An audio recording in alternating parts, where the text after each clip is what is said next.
Jim went into town and went to a movie with 3 of his buddies. It was about paratroopers, and they're all pumped up. And they said, "Boy, we're going to join the paratroopers. Let's go down tomorrow morning." And Jim's the only one that showed up. Although I think he said one of them ended up in the Navy anyway, and one had bad knees or something. But anyway, Jim got to join the paratroopers. And so he went to Camp Toccoa, was assigned to the 501st, and went to England in January of '44. He jumped into Normandy in the early morning hours of June 6, 1944, first encountering a Norman cow, which he almost killed in the darkness. And 17th of September, he jumped into Holland, stayed in Holland until the 28th of November. Our second veteran is Ray Nagell. Ray Nagell's from Minneapolis. He was drafted in December of 1942, and because he was only going to something much less dangerous than a paratrooper, he was assigned to just ride into war in a glider.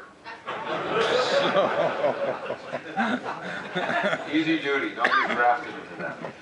But you think about that, riding in a glider, pretty perilous, I would say. But the way the Army looked at it, it was just anybody could be assigned to a glider. You didn't have to volunteer like the paratroopers. So he went to Fort Bragg, North Carolina, was assigned to the 321st Glider Field Artillery of the 101st Airborne. Went to England on the 15th of September, '43. Went to Normandy on a ship, which hit a mine off Utah Beach. Eventually landed, fought in Normandy, and then on the 17th of September, glided into Holland, fought in Holland, and that'll bring us up to the Bulge. Our third veteran is Gunther Dierssen. He was born in Hamburg, Germany. And when he was 4 years old, because of business considerations, his father moved the family to Copenhagen, Denmark, where he was raised, went to school. But in August of 1944, he got his, some of you got greetings from President Roosevelt.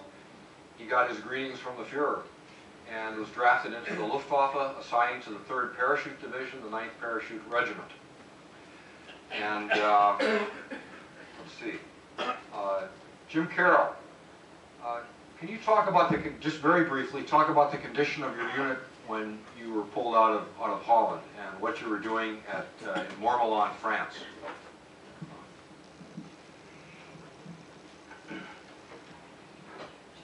Montmelon, France is where we ended up after we were pulled out of Holland, and they was having some kind of a celebration in Montmelon, and the 501 PIR company that I was with was invited to participate in that celebration.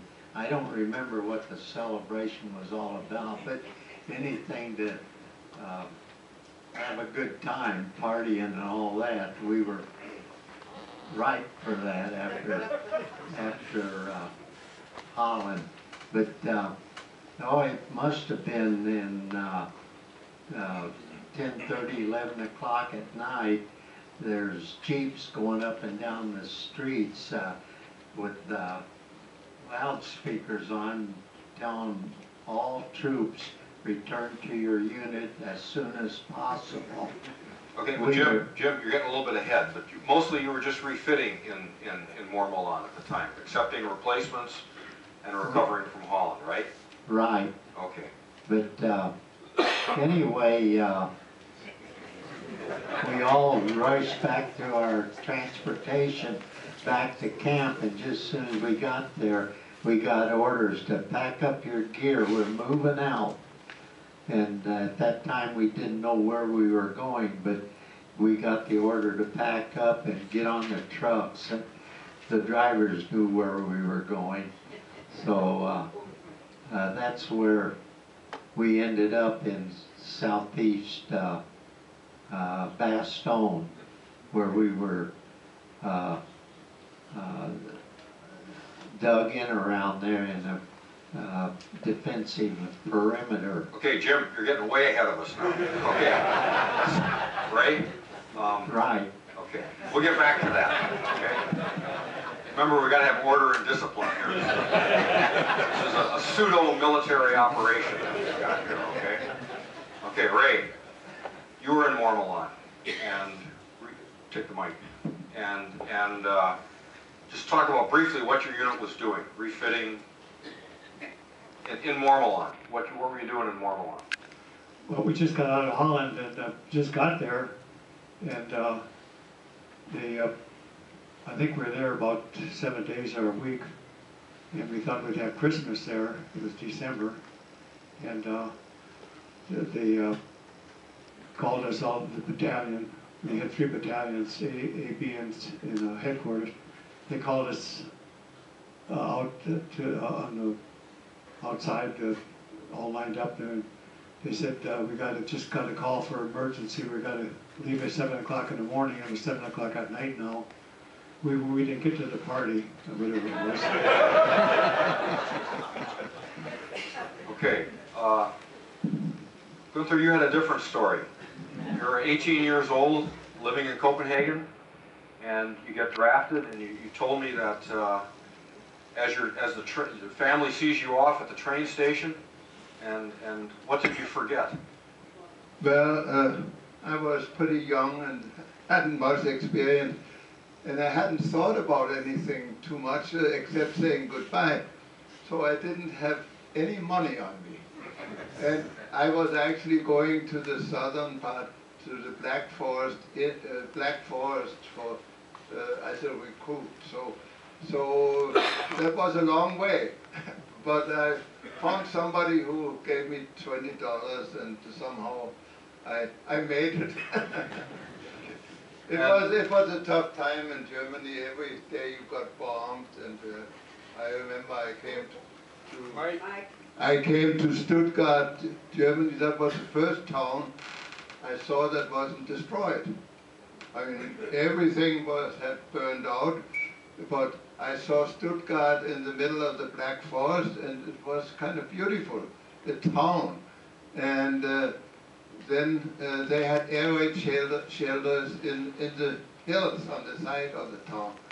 And I was just in there when the air raids came, and I went into those hills, and when I came out, the whole town was nearly gone. You know, the railroad was in shambles, and I was supposed to go someplace in the Black Forest, and I had to go on foot along the railroad track until someplace it started. That was my first experience with the war in Germany. And you were assigned to a parachute division, a parachute regiment. Yeah, well, we never saw a parachute. By that time, they had aircraft, but they didn't have any gasoline. I mean, there was nothing. They couldn't fly, so all the aircraft were sitting on the fields, and they didn't go anyplace. And they really didn't know what to do with us, because we were supposed to have gone to southern France or something, and now they got us to dig latrines or something like that, and then they moved us all the way over to the other side of Germany, over to Silesia, and to some airfield there. Since there wasn't any action in there, they could as well have recruits there, so that was what we were. Until then, they moved us up to, all those guys were Holland, because they had made a lot of trouble up in Holland. So the Germans decided to train the recruits up in that neighborhood, so they would have some reserves. And then from Holland, you went to the Aachen area. From Holland, yeah. Actually, you wanted me to tell.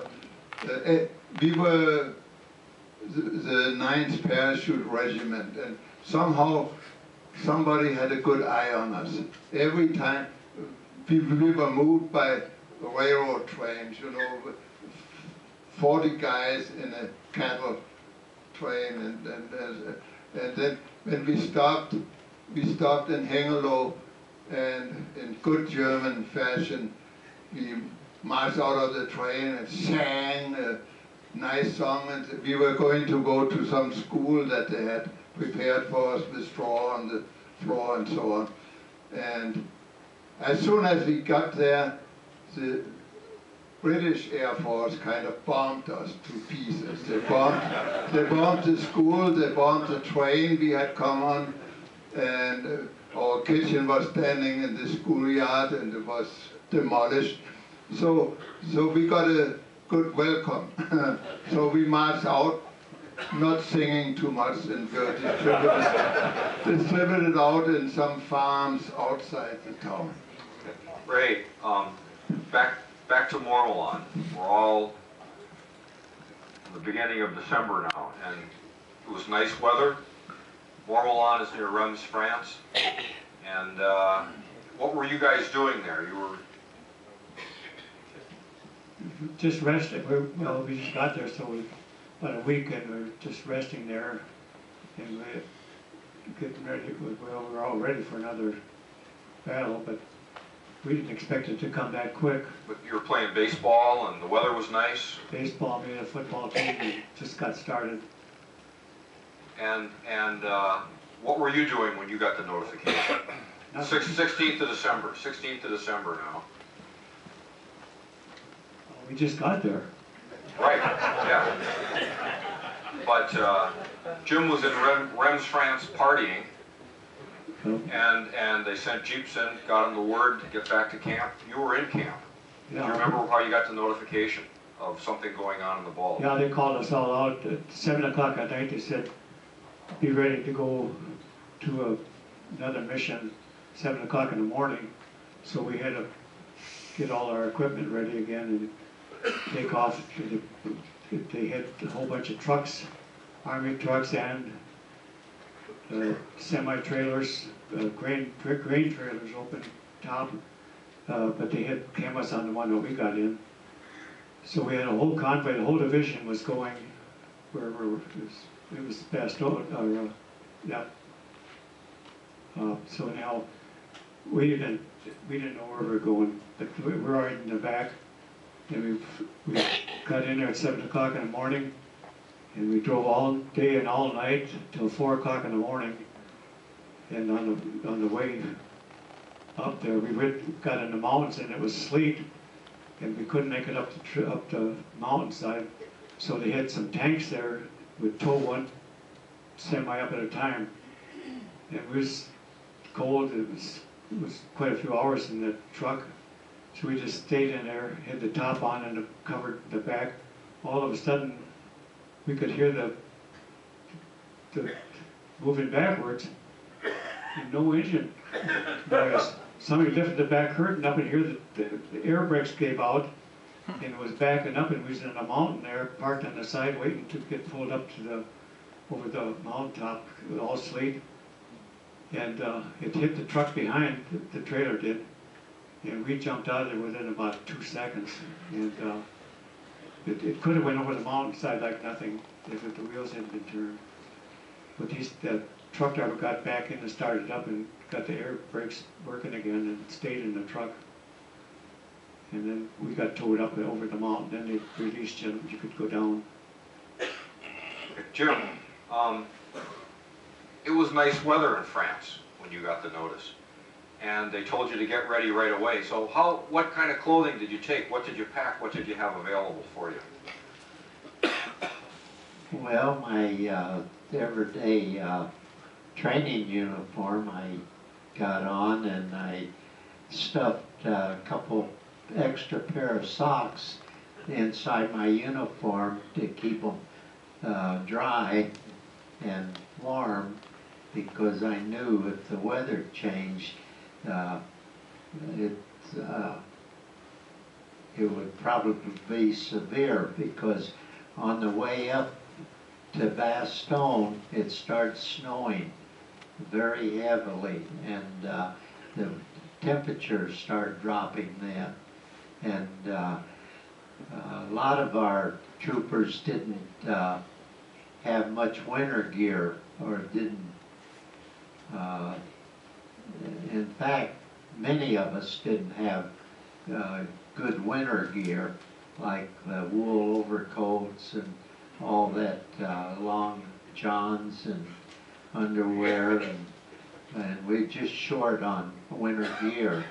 And we lost quite a few troopers because of frostbite.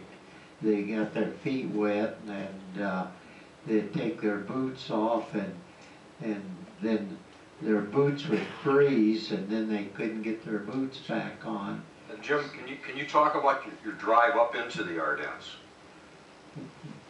Well, we was loaded onto trucks like cattle would be, and just as many as we could get on a truck, a 4x4, and we was in convoy going up there, and we could, you know, feel the weather changing and getting colder. And we arrived in Bastogne in the southeast sector several hours later, and we were deployed in a offensive line in the southeast part of Bastogne, and was told to dig in. So luckily the ground hadn't frozen then, but it froze later. Okay. Jim, you'd been in combat in Normandy, you'd been in combat in Holland. Right. And you went to Mormillon, things were easy, it seemed like the war was going to end soon, and all of a sudden you're sent back in now. How did you and how did your fellow paratroopers think about, what did you think about? You'd been in combat before, you knew what it was about, and now you're going back in again. How did you feel about that? Well, most of us were shocked that we was going back into combat so soon. And of course, when you go into combat, you got a lot of worry. Am I going to make this one or not? And because you lose a lot of your buddies during a combat assault, and we weren't too happy about going into combat again. We figured we'd had enough of it, but we signed up for the action, so we just gritted our teeth and dug right in and went back in, and with all the worry and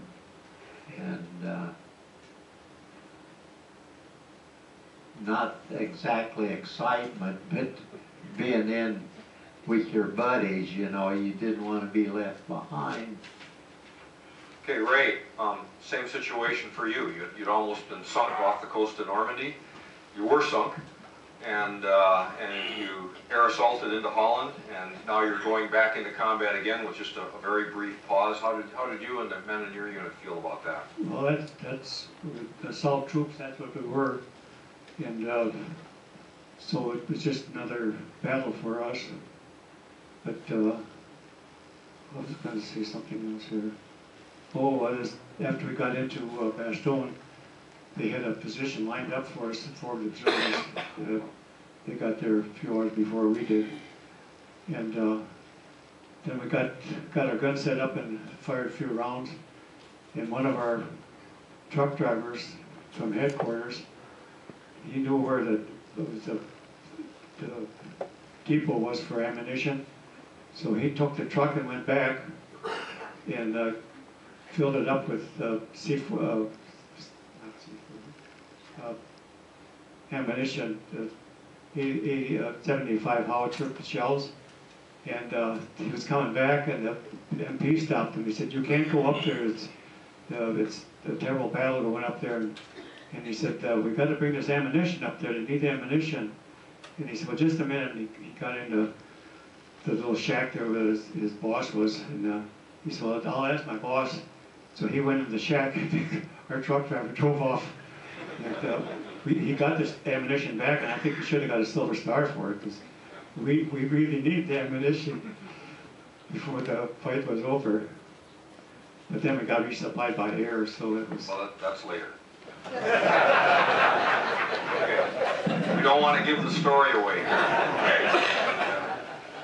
Okay, Gunther, you had a very different experience. You're down by Aachen, and Yeah, we were you had put off in Aachen, and as you with the train, and as usual they bombed us again. But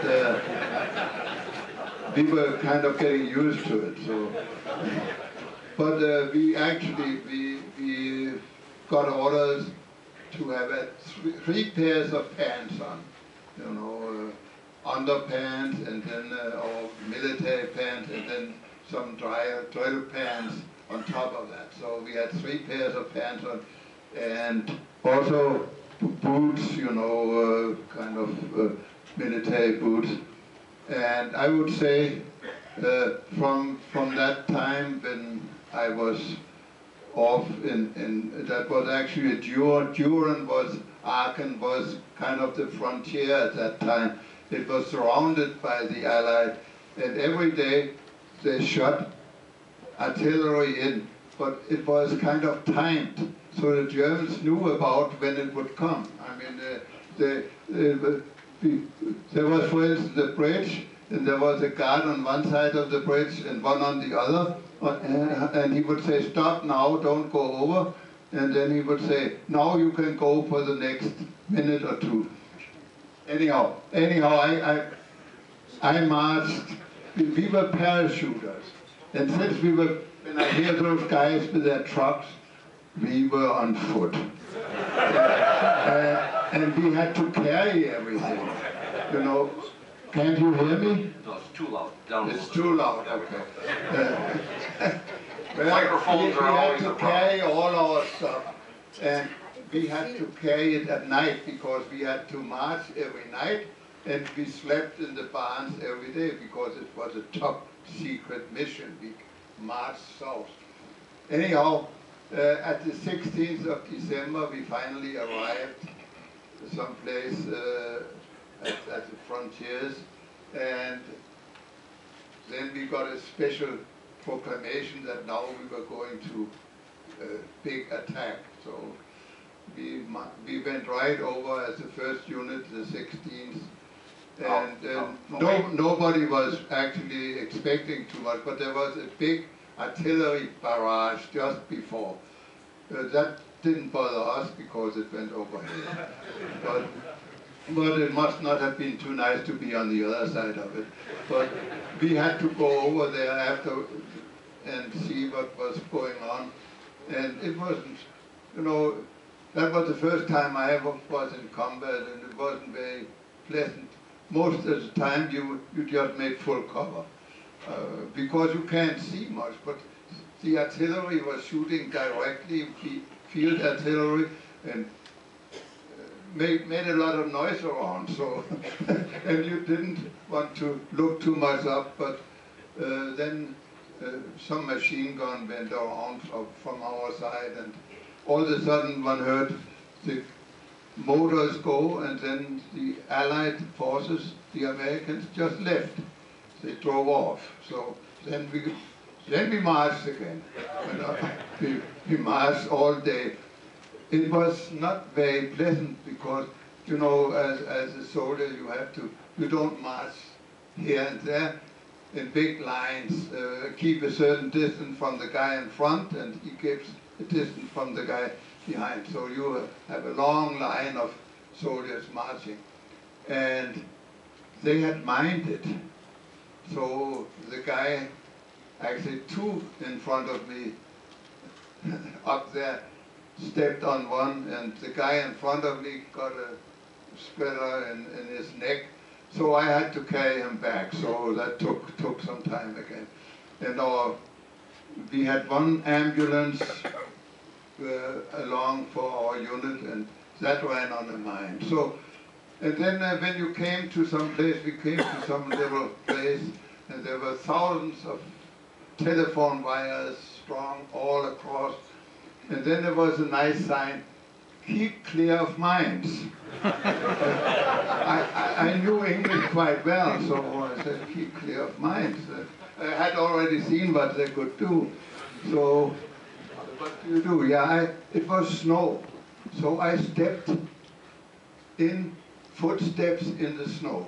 You could see where people had been stepping, and I was carefully stepping along in the footsteps. That probably saved me, I don't know. But that was a very unpleasant kind of thing. I would say for most of the time you never see anybody other than your own unit, because I didn't see civilians, and I actually didn't see Americans either.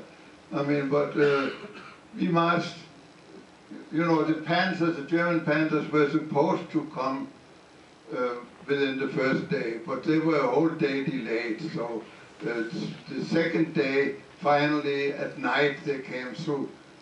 They didn't have any gasoline either. So they were looking for gasoline in the Allied kind of dumps that they had for gas. I don't think they found all too much, but I mean that was what they were looking for. Otherwise they couldn't go anyplace. But we went through actually the first night, and then the next morning we came through a little place, and there were a lot of jeeps standing on the road. And as I told you, we always stepped one guy. Nobody gave any orders, and we just marched through. And I thought it was kind of a little creepy because I saw some shades over there between the houses. And but since nobody gave any orders, we just marched through, and then we were through. The Americans found out we had marched through, and then they shot us from the back. But then they turned around and they gave up pretty soon. And we couldn't use their jeeps because I mean we weren't organized to drive. We were organized to walk. So we walked and walked.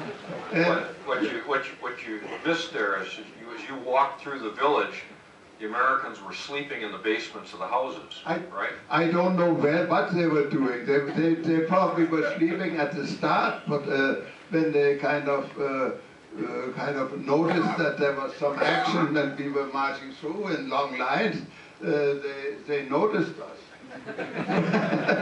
Somebody analyzing the whole battle, battalions here, and you don't know anything. You don't know where you are, you don't know what the towns are, and you don't know who shoots at you. No, there's a sniper sitting in a tree, and all you do is you hear, psst.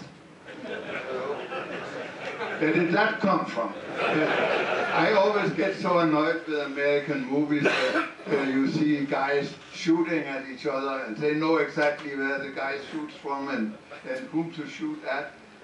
It's impossible. And most of the time it is long distance. It's an airplane or bomb or artillery or whatever. That's what goes on, and you can't defend yourself except the ground is your best. You try to be down there, but it was frozen and you couldn't even dig into it too much, so it wasn't very pleasant. Okay, Jim Carroll, you started talking about it a little bit, but when you got into Bastogne and then you were taking out your fighting position, and what did you know about where you were, or what did you know about the situation? I didn't know we were in Bastogne until we got there. That's when I found out where we were. And then they told us what the situation was, and so our company, we dug a perimeter right on the southeast side of Bastogne, and for defensive purposes. And once we dug in there, we didn't move out of there, but we repelled a couple German counterattacks and drove them off each time. And I remember I saw a bomb bouncing across the ground by this cemetery that we were dug in. There's a wall there. I heard that awful noise the bomb was making, and I saw it skipping across through the cemetery, and then it hit the wall, and that thing blew up, and it blew a big hole through the wall.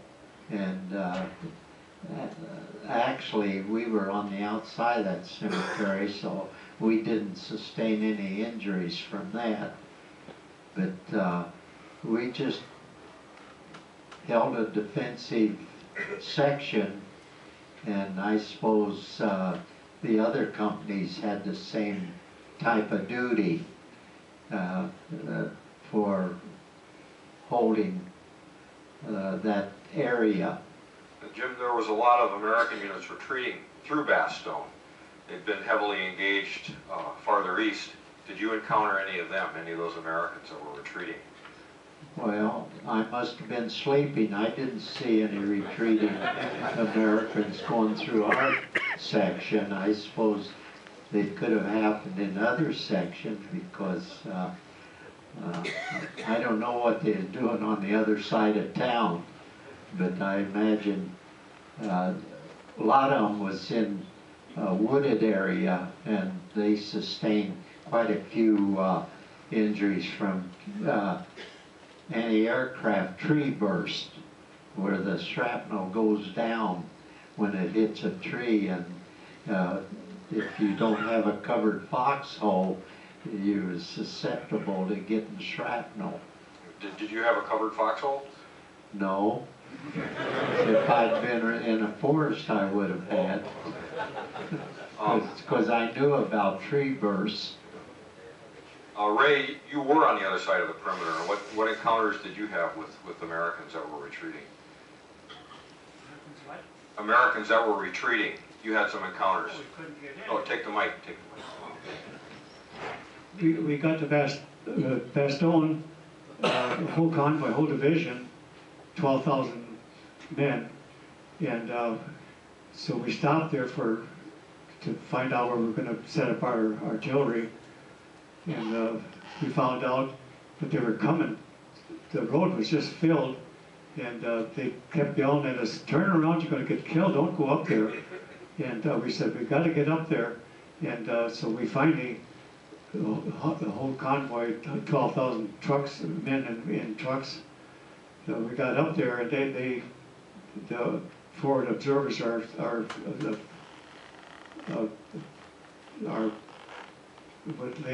out for the guns and everything. They had picked a spot, and we stayed there overnight, and it was a bad spot, so somebody found another spot, and we moved over there, and then we stayed there the rest of the 31 days. Jim,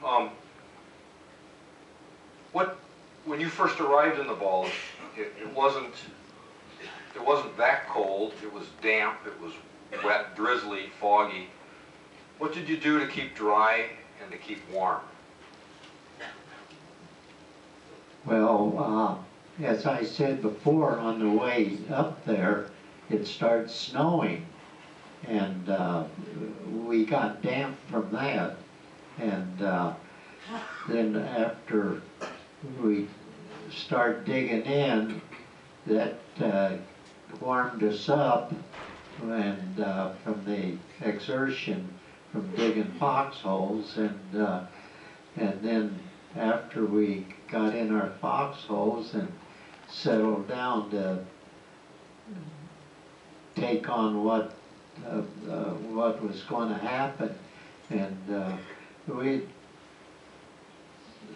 kind of squat in there and do leg push-ups and stuff like that to get the circulation going good. And it wasn't so terribly cold right then, but it got colder later on toward Christmas time. But we did just manage to take it. That's all we could do. Did you eventually get an overcoat? No. In fact, I don't even recall air supply that got into our area. I didn't hear any airplanes. Usually they use the C-47s to drop air supplies, and but I suppose it depended on who needed ammunition, medical supplies, and foods more than we did. Now we got into Bastogne. Each one of us, we had quite a bit of ammunition because besides our clips that we had for the Grand M1, we carried several bandoliers of extra ammunition, and of course we always had a couple of grenades hanging on our webbing, and so we was pretty well supplied, and we didn't go hungry because we had quite a bit of the sea rations, so we managed pretty well, I think. So we did our job, so we were satisfied with that. Ray, you had an encounter with some German tanks. With the German tanks, can you talk about that? We had 75 howitzer artillery, and the tanks would come in every day in the woods. There must have been a path through there somehow. But anyhow, they go in there and raise hell, and then our general told them, just shoot the infant Germans off the tanks and let the tanks wander through, and then we'll have bazookas get the tanks later on. And but they never came out of the woods where we were, and we were right on the edge. We could hear them back in there. So one morning, here comes two tanks, Tiger tanks, through the woods. And we shot the first one right away with artillery and knocked it out. The second one, he couldn't get out, he couldn't back up, he couldn't turn around. So they jumped out of the turret and with a white flag and surrendered. We got the tank. It was really a nice tank. It sounded like a Cadillac, the engine. But none of us could drive a tank. We never had instructions how to drive a tank, so we left the tank there. It was right in front of us and nobody could take it. So anyhow, they got some tank driver to come in there and he got the tank out. I don't know what they've done with it. Okay, Gunther, the 22nd, you started out in the area of the Lowshine Gap, and then moved north to the area of Elsenborn Ridge, just east of Malmedy, and you went into the attack again. Can you describe the attack? Somehow the Allies forces had taken a ridge, the Elsenborn Ridge to the north, and they defended that very strongly. It was 101st Airborne, good friends here. They were sitting up there, and it was a very difficult thing. It was on the northern flank, and it was hard to. Apparently, the whole thing stopped there. So,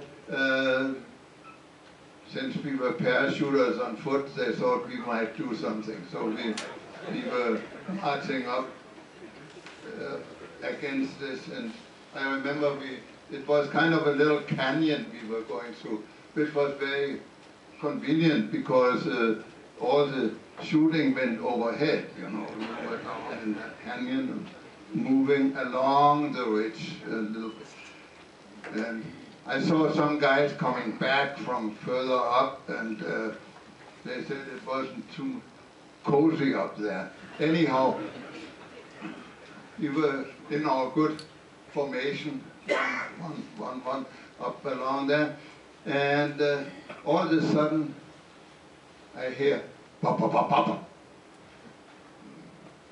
and then explosions up a little bit ahead, and trees were falling and everything. It was mortars, pretty heavy mortars, and you can hear them. You can hear the mortars when they shoot them off because it's pretty close. They go that way and then they drop down. And of course we were down in that little canyon, and that was a perfect place to hit us. So that was the first pop and all that. And the guy in front of me, he took off and ran along, and I thought, should I run or what? And you know, it's just a moment's time you have. Then I heard the next pop, pop, pop, pop, pop. Oh boy! So I took full cover, and then it hit me.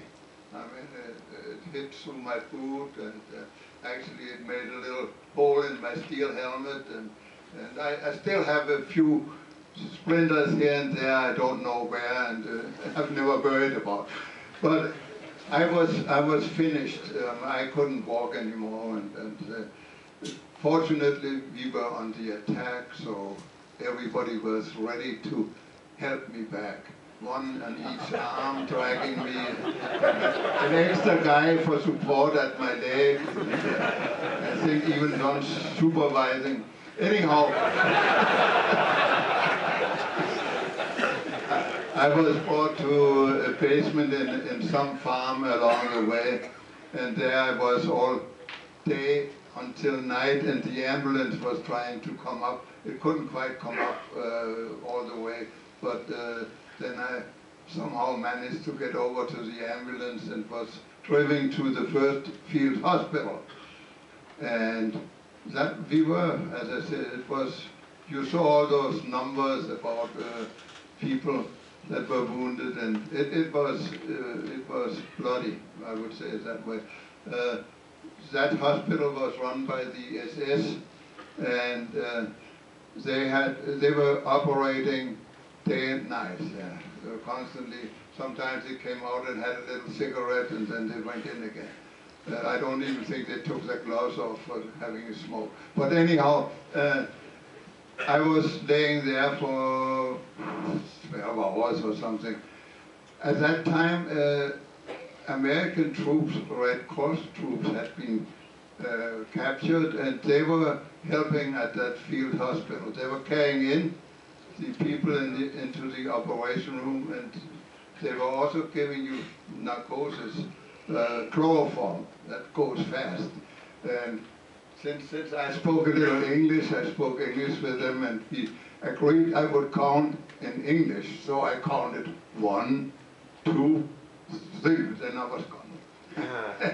And then I woke up again in some room, and I looked down because I wanted to know if I had my leg. And there it was, but it was all in cast all the way up. It was a full cast. But at least my leg was there, and from there on I moved backwards and backwards and backwards. It ended up in 45 when the war was over. Okay, you're getting ahead again. We got to stay in the Bulge here. Okay. Stay in the Bulge. Anyhow, yeah, but you want more about... Well, we'll come back to it. We'll come back. But Jim, now this is the 22nd of December. So Jim and Ray, you guys are still in Bastogne. And starting about the 23rd, you start getting aerial resupplies. But Jim, you didn't see any, but Ray, you had some close encounters with the aerial resupply. The 23rd, I guess it was, our radios were out, they were dead, so they had 2 Pathfinders come in and drop 2 radios, each one had a radio, and they radioed back out what we needed was everything. And so anyhow, they brought in ammunition, and I don't know about the rations, but we usually have enough for 7 days, and we take off anywhere of everything. But we ran short there, and what else do you want? Well, you had a close encounter with a C-47. Oh, yeah, we had 6 artillery guns lined up by the trees, and this one was coming in with 1 engine out, and he had a load on. We were on the north side, I guess it was, by Bastogne. Okay, you saw the movie Band of Brothers? Okay, they're the ones that won World War II. They did it all by themselves. Easy Company of the 506. Okay, Well, artillery battalions supported regiments, and it was his battalion that supported the 506. So when you see that miniseries, and you see American artillery going out towards the Germans over the 506, We killed 7,000 in one day without the infantry. but that's Holland. We're staying, That was Holland. staying on the Bulge. We never got mentioned in the Banner Brothers. No artillery. And our artillery always had 50 caliber machine in 20. What did it? 40? Well, but anyway, we got to go back to the C-47. Yeah, C-47 was coming in, and we were up at where they were coming in from the drop zone, and this one was coming in with one engine out, and he was really low, and he was heading down, and I said, jump in your holes, and we had foxholes there by the gun, so we all jumped in, and he was coming right for me, and I thought, he's gonna go right over me, so I hit down and I waited, and it never went over me, so after about a minute or so, I thought, well, he's gone. So I put my head up and I looked around, and here he's way down over here, but the terrain, when he landed, that one engine, it was the left engine was pulling, and it turned, the terrain, the ground was that way, and it went here, and then it was a double ditch going down, and when he'd done that, both wings were dragging, and so we ran down there, and they hadn't gotten to the drop zone. That was the drop zone now. He just came in. So we ran down there thinking it was going to catch fire. It was gasoline on the engines, 200-gallon each engine, or each wing. And so we went in, and they were all knocked out, the 2 pilots and the 2 or 3 guys that threw the chutes out. So we dragged them out. We thought it was going to catch fire. We got them out of that plane and dragged them away, and then they took them to the hospital over there, the barn somewhere. And we never heard from them again. But they weren't dead. They were just knocked out. But you were able to get supplies out of the plane. Yeah. Then we got gasoline out of there, and it was 110 octane. And one of the guys put it in the Jeep, and it burned the engine up. It was really bad. It was for a court martial. We got some cans of gasoline, and there was snow all over the ground, and we didn't have any water. So we had to melt snow for water and washing and shaving. We had to shave every morning, like old Colonel Carmichael. Anyhow, the plane landed there and it stayed there. And just very briefly, just talk about your foxhole, your fighting position, and how it kept you warm. Well, we had to stay at the guns when you're on. I was on nights with the corporal. He got the stripes for being on the gunner, on the gun. Yes, but he made me do all the night, getting up in the dark. But anyhow, what did you want? Talk about your foxhole. Oh, Yeah. it wasn't a foxhole, it was a slit trench, because we had to sleep in there. And so we dug it long enough for one person, and then we cut down pine trees and put them over the crossways, and then the branches, and then it snowed on top of that, so it was airtight, and just a little opening in the front there. We had our sleeping bag for a door, half a sleeping bag, and so they'd say fire mission, we'd jump up, and I took my boots off every night and put them inside the bag there. It was only one liner, a little bag, and but if you were younger, you stayed warm pretty good. So, but I froze my fingers, both hands, and that's all. Okay, Jim, on the 26th, American tanks arrived, and how did you feel about seeing American tanks showing up?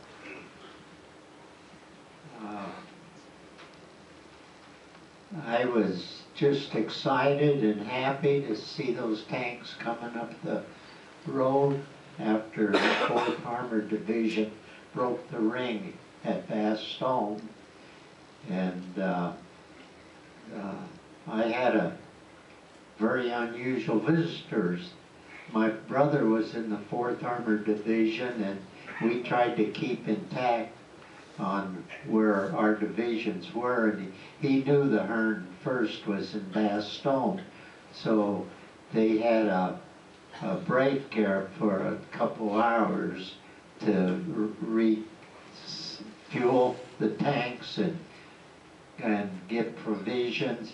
But anyway, my brother started inquiring where the 501 was, and one trooper told him it was down that way, down the road that way, a couple blocks. So my brother took off down there, and then when he got down there and ran into the troopers down there, he started inquiring where Company C was, and they directed him to there. And then when he found Company C, he started asking, you know Jim Carroll? And a couple of troopers knew me, and they said, can you tell me where he's at? He said, he's probably asleep down there in his foxhole. So that's where my brother found me.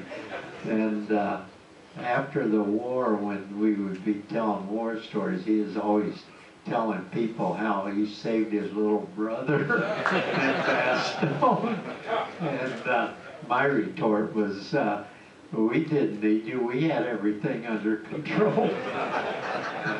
But again, that was such a beautiful sight, seeing those tanks coming up the road. And when your brother found you, were you sleeping in the foxhole? I don't recall. But it was nice to see him. We both got through everything without a scratch. So we was fortunate in that way. Well, Gunther Dierssen ended the war in a military hospital and then went through the POW system briefly and wanted to get home to Copenhagen, but didn't get there till 1949 because of different international relations situations. Eventually came to the United States in 56, came to Minnesota in 1963 and worked as a research scientist, was it, for 3M. Jim Carroll came home in November of 46, ended the war at Berchtesgaden with the 101st, came home after occupation duty in November of 41, spent some time driving a minor league baseball team around the South or the Central States, or? Midwest. Midwest, okay. The old Western League. And then eventually, I think it was in 47, moved to Minnesota, found a job, found his wife, and has been here ever since.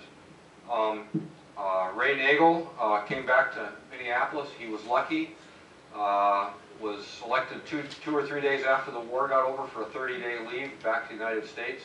Came back anticipating going to the Pacific.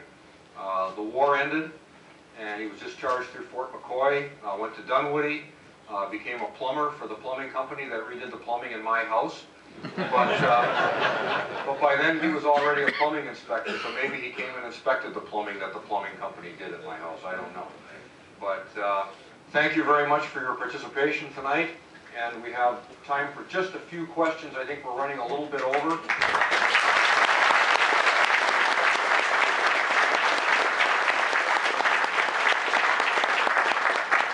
I'm just curious about the food rations.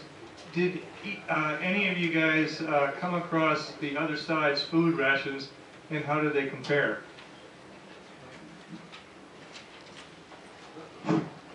Well, since we were on foot and we didn't have any food along, we were depending on the sea rations that the American troops had supplied along the whole road. So I got very adapted to looking for sea rations, and I know exactly how they were put together and what was in them. They even had 2 cigarettes in each. I mean, it was luxury for us, kind of.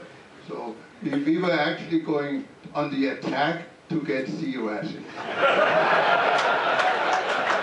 Jim, did you have any German rations during the war? No, I didn't. Okay, Ray? But one thing that really surprised me, we had a hot meal on Christmas Day. They must have dropped that in somewhere along the way. They aerosoled turkeys in the Bastogne. You had turkey, didn't you? Yeah. Okay, Ray, did you have any German rations? Yeah, in Normandy, we came in by ship, and all our troops, half our troops were on another ship, Mosby, and that ship was late, so we had to stay overnight and till that got in our supplies, and so we went into pillboxes, and they were empty and the doors were open, so we had to stand on shore and wait for them. So we went in and took open the doors and we found the cans of molasses bread sealed up. We had little can openers, we opened it and both ends and pushed it out, and it was really good bread. I don't know if he knows about that, but that was in Normandy. And we didn't have the invasion rations because we're not supposed to come in by ship, we're supposed to come in by air behind the lines. So we had D rations. Okay. Question for Captain Rickard. That pivot to the north by land must have been an immense logistical problem. Who did it? Who planned it? How well was it run? And were African Americans involved in moving the troops and the supplies out? I'm not aware of any African Americans involved in the move itself. I never came across any of that in the evidence. The G3 and the G4, Maddox and Muller worked intimately together to devise a movement plan, and it was based on air attack. It is one of the most impressive logistical feats that I've come across in studying military history. There's no doubt. But they had their staff tables. They followed procedure, and they ran the numbers properly from what I can see, and they got the material to where it was supposed to go for use by who was supposed to use it at the right time. But it's in the book. It's in the book.